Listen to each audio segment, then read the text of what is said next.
Bonjour et bienvenue à une autre conversation que nous avons aujourd'hui. Je le faisons avec mon bon ami, l'avocate Clélia Richard. Bonjour Clélia. Bonjour tout le monde. Donc Clélia, dis-nous un petit peu, s'il vous plaît, qu'est-ce que tu fais en France et votre rôle dans tout ce processus?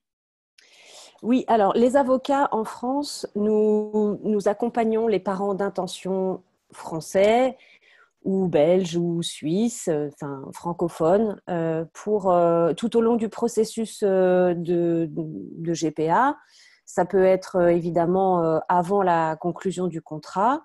Ça peut être durant la grossesse, en fait, une fois que la grossesse est en route et qu'il faut savoir si, au moment de la naissance, on doit prévoir des jugements de filiation avant la naissance ou après la naissance. Tout ça pour qu'on puisse avoir une bonne visibilité, une bonne prévisibilité sur quand les parents d'intention vont rentrer vivre en France avec leur enfant, que ça soit facile pour eux, que l'acte de naissance de leur enfant puisse être reconnu intégralement par la France, que la filiation soit consolidée au regard du droit français. Donc nous, notre rôle, il est vraiment d'accompagner, mais c'est à géométrie variable, hein, ça dépend vraiment des besoins en fait des parents, c'est de leur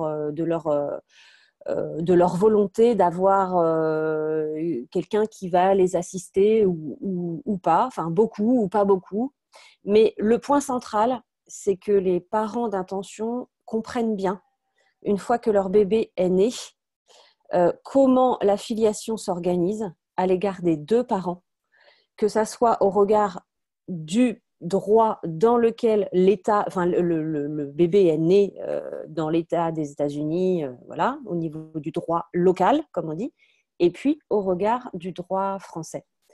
Et c'est important parce que en France, ça bouge énormément. Il y a beaucoup d'actualités, encore récemment, sur la façon dont doit s'organiser la filiation et comment est rédigé l'acte de naissance de l'enfant en français. Parfait. Et pour ça, normalement, je conseille à tous mes parents d'intention de parler avec vous en avance du Oui, processus. Comme ça, ils ont toutes les formations au début et en avance de commencer. Et ils peuvent faire les choix pour eux, bien informés, non? c'est ça. Et chaque situation est spécifique, je dirais. Parce que nous avons remarqué que lorsqu'il y a un couple binational, donc l'un des deux membres du couple est français et l'autre est chinois ou danois ou italien, ça va impacter la manière dont on va pouvoir, surtout au regard du lien biologique en fait existant entre le bébé et l'un des deux parents, existant ou pas, parce qu'il y a aussi des parents qui donc font le choix du don d'embryon, donc il n'y a pas du tout de lien biologique ni à l'égard de l'un ni à l'égard de l'autre des parents, et donc vraiment ça se réfléchit en amont.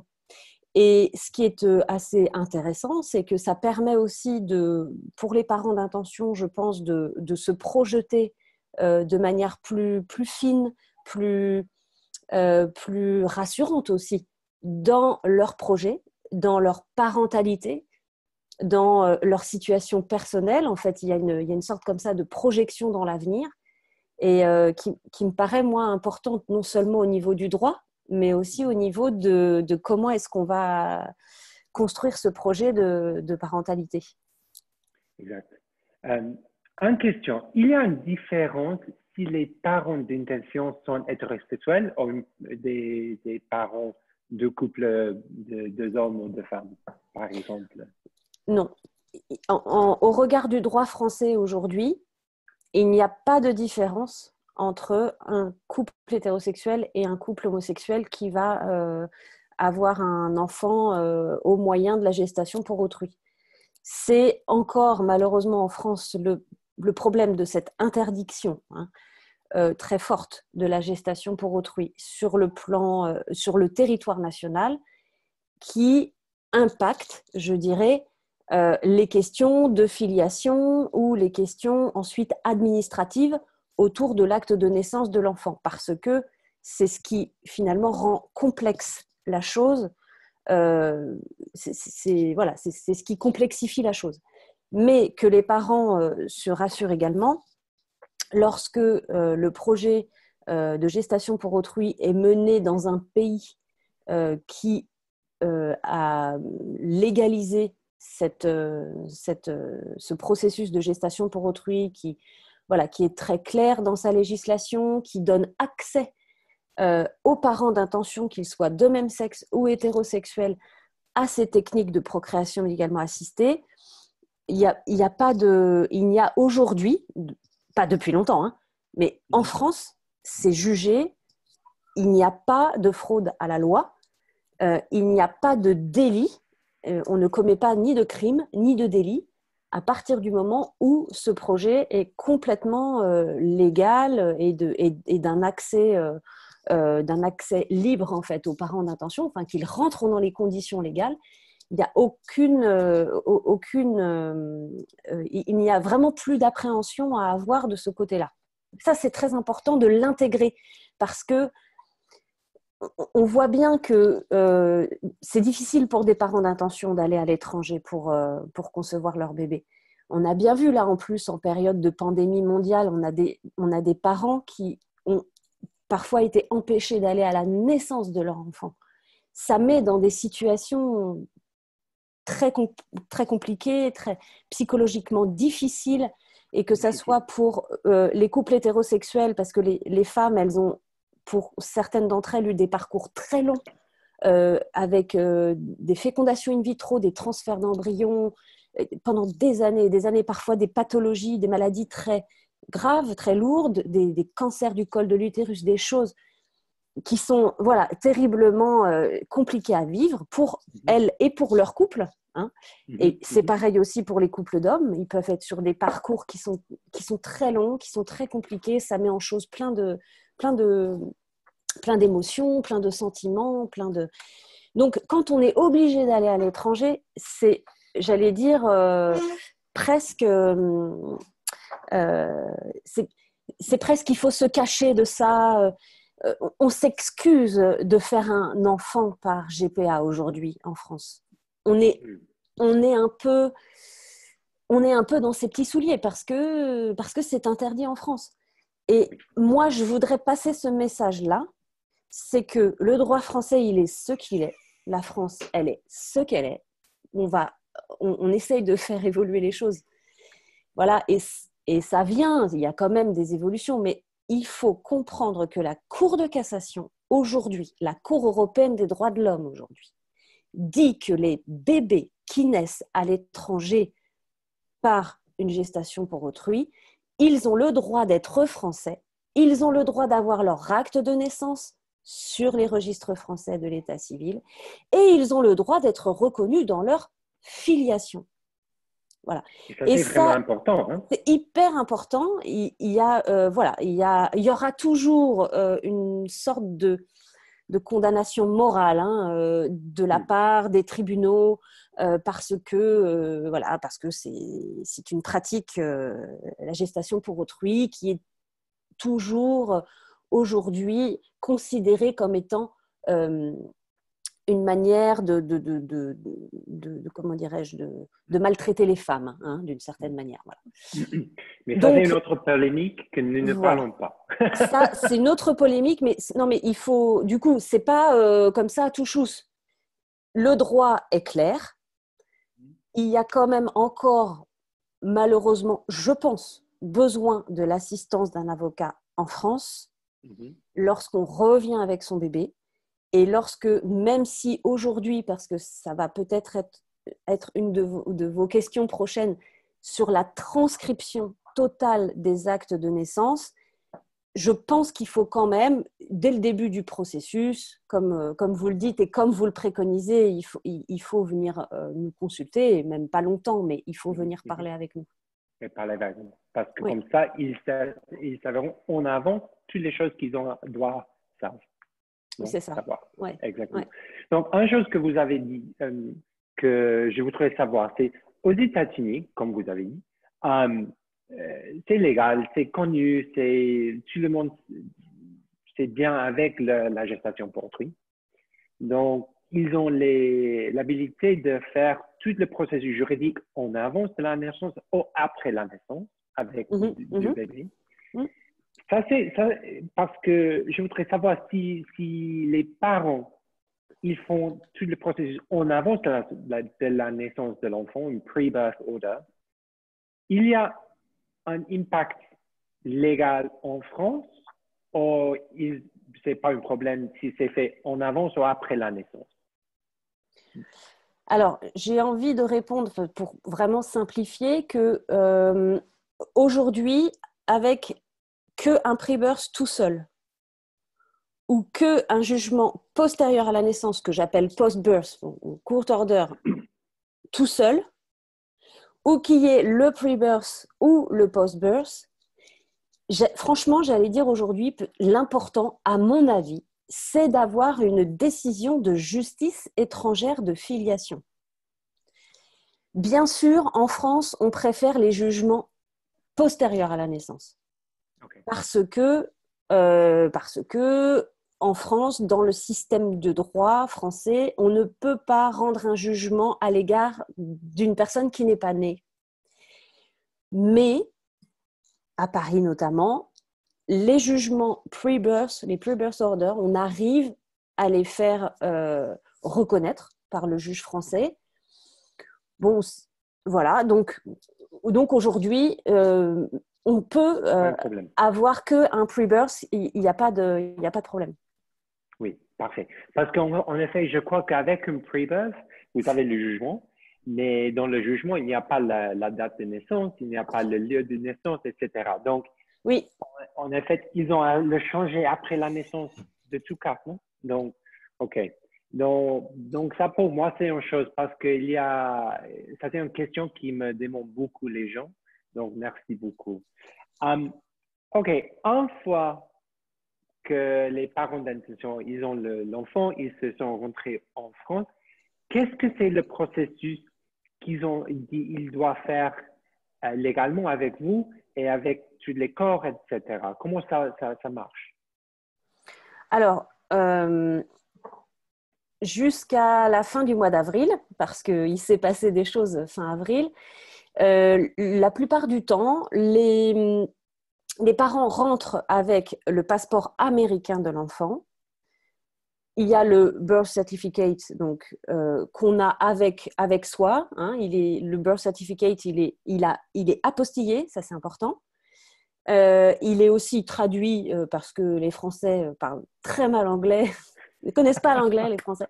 Donc, il faut aussi qu'il soit traduit. Et donc, jusqu'à présent, on pouvait quand même faire beaucoup de démarches avec le seul birth certificate traduit et apostillé. L'inscription à la sécurité sociale, dans une crèche, ou même si, bon, ça leur paraît un petit peu parfois bizarre, parce qu'il y a des territoires en France où ça sera la première fois qu'on verra un birth certificate avec 2 papas dessus. Bon, donc ça va poser question, il va peut-être y avoir échange de courrier, mais enfin, on peut quand même faire beaucoup de choses avec ça. On peut même obtenir un certificat de nationalité française sur la base du birth certificate américain. Donc voilà.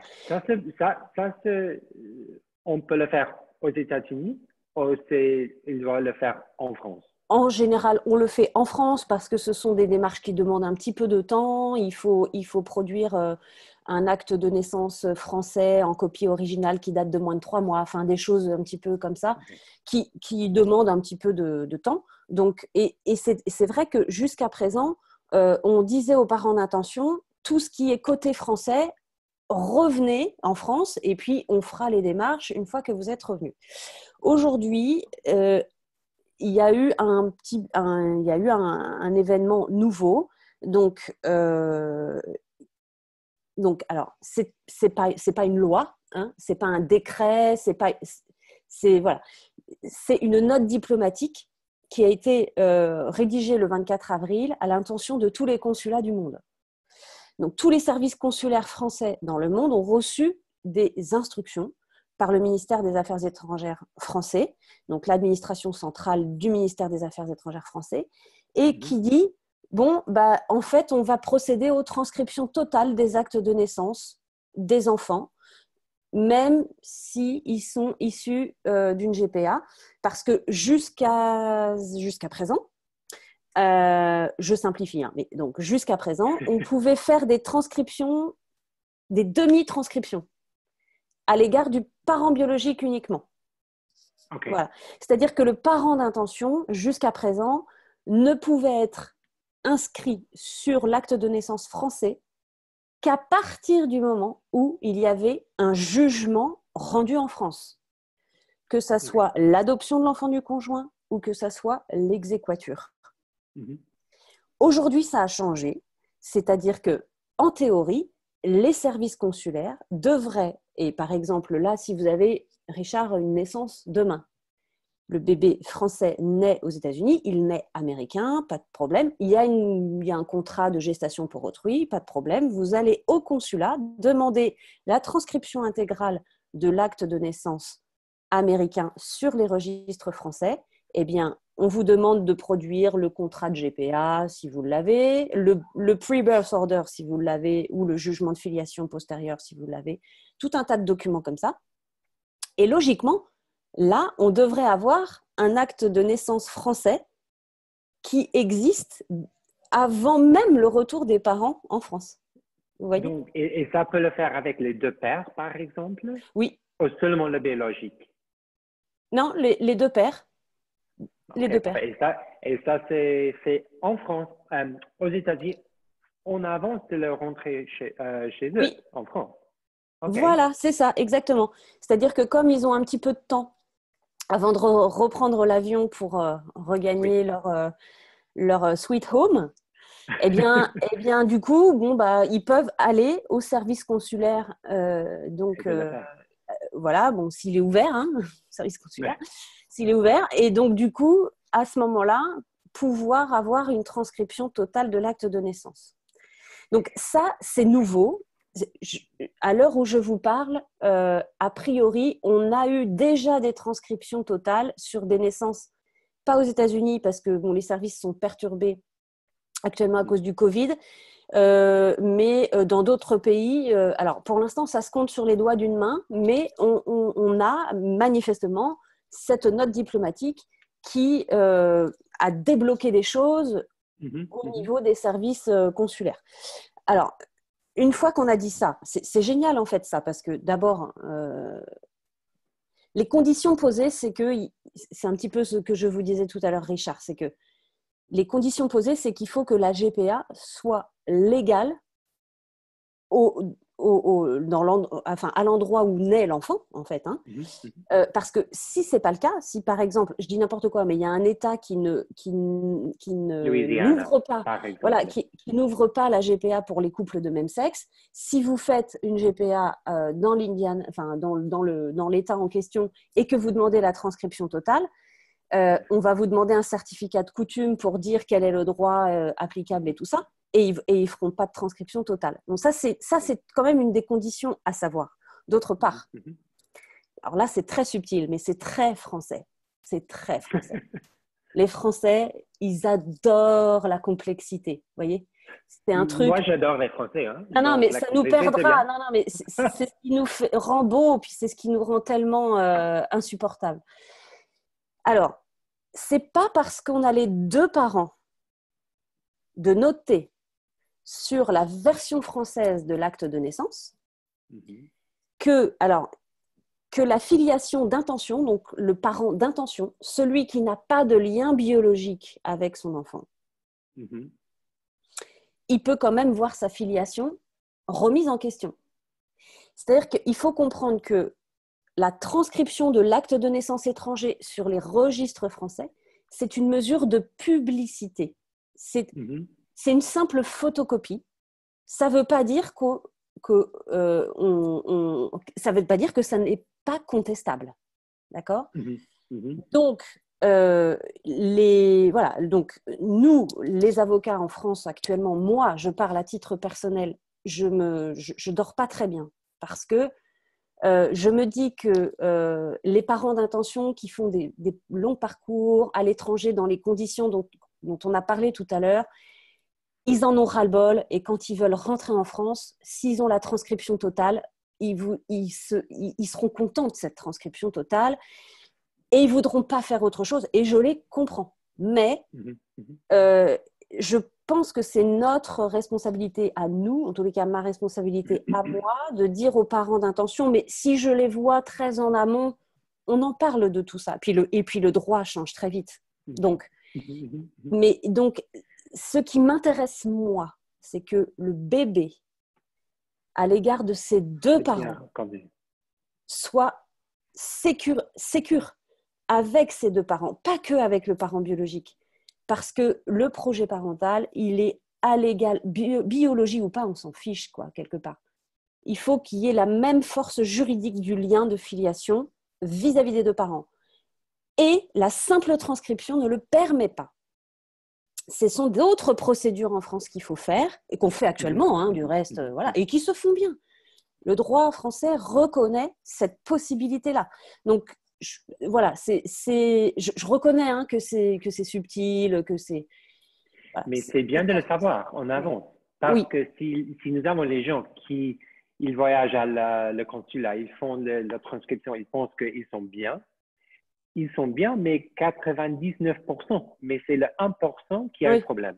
C'est Donc, ça. ils ont le faire et tout ça une fois qu'ils se sont rentrés en France, de compléter tout le processus.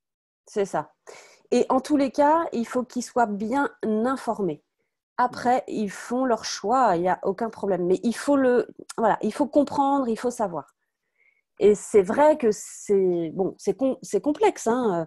Donc, même déjà pour nous, c'est compliqué de s'y retrouver. C'est notre métier, mais on a du mal des fois à s'y retrouver. Mais nous, on est là pour ça aussi. On est là pour expliquer, faire de la pédagogie et ensuite les parents, ils choisissent. Voilà. Oui, et c'est ça. C'est la chose que nous faisons, c'est d'éduquer.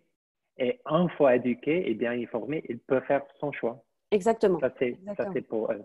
Donc, ça, c'est vraiment une bonne explication. Merci. Avez-vous des autres trucs pour les parents d'intention en avance d'aller aux États-Unis en ce moment? Je dirais le principal point problématique, je dirais, point de préoccupation par rapport à mon observatoire, c'est que les parents puissent bien anticiper ou être bien au clair sur les assurances en termes de santé, bien sûr, hein, donc les assurances pendant la grossesse et puis une fois que l'enfant est né. Là, on a vu avec... il y a parfois des événements qu'on ne peut pas prévoir, type la pandémie et le Covid et tout ça. Mais c'est vrai que, par exemple, on a vu des parents d'intention qui se sont retrouvés dans le dernier trimestre de grossesse, là, sans avoir finalement d'assurance médicale à cause du Covid, parce que la surrogate, elle était ayant droit de son mari qui venait de perdre son emploi, enfin des choses comme ça. Et ça, c'est très anxiogène. Et je pense que peut-être pour les parents d'intention, nous, déjà, on attire quand même l'attention des futurs parents sur ce point-là. Mais c'est vrai que dans la chaîne contractuelle voilà, c'est vraiment un point important en fait, et que ça soit qu'il y ait une forme de sécurité juridique autour de cette question de l'assurance. Oui, et l'assurance, c'est un des parts plus problématiques de tout le processus américain. Parce que la mère porteuse, comme vous avez dit, la mère porteuse, elle doit avoir une assurance pendant la grossesse. Et qu'est-ce qui se passe si elle n'a pas le travail? C'est la chose qui a venu de ça. Et l'autre chose, c'est l'assurance de l'enfant un fois né. Oui, c'est ça. Oui, donc c'est ça. Donc, normalement, j'ai vu que la quantité des mères porteuses avec l'assurance du travail ou de son mari, c'est vraiment petit. Mais il y a les cas, non? Mhm. Normalement, les parents d'intention, ils doivent acheter une assurance spécifiquement pour la gestation. Donc, ils payent ça, donc il y a un problème. C'est seulement les mères porteuses qui ont déjà Qui ont déjà. l'assurance pour le C'est travail. ça. Oui, Ouais, c'est ça. oui. Mais ça, c'est un problème. L'autre chose, c'est l'assurance après la naissance. En ce moment, vous pouvez acheter une assurance pour, il y a, je crois, 2 ou 3 compagnies. Mais si il y a les parents qui veulent savoir en plus, j'ai quelqu'un qui travaille dans une compagnie d'assurance qui peut vous aider. Donc, si vous avez quelques questions, s'il vous plaît, D'accord. demandez-moi le Ok. contact. OK? Ok. Mais Clélia, comme toujours, merci beaucoup. Vous êtes vraiment génial pour faire ça et pour Merci. expliquer et éduquer. Et je vous souhaite un bon week-end Oui, ou bonjour. Bon, oui. Vous aussi, Richard. Et puis, merci pour votre invitation. OK. À, à Merci. votre disposition. À bientôt. À bientôt. Au revoir.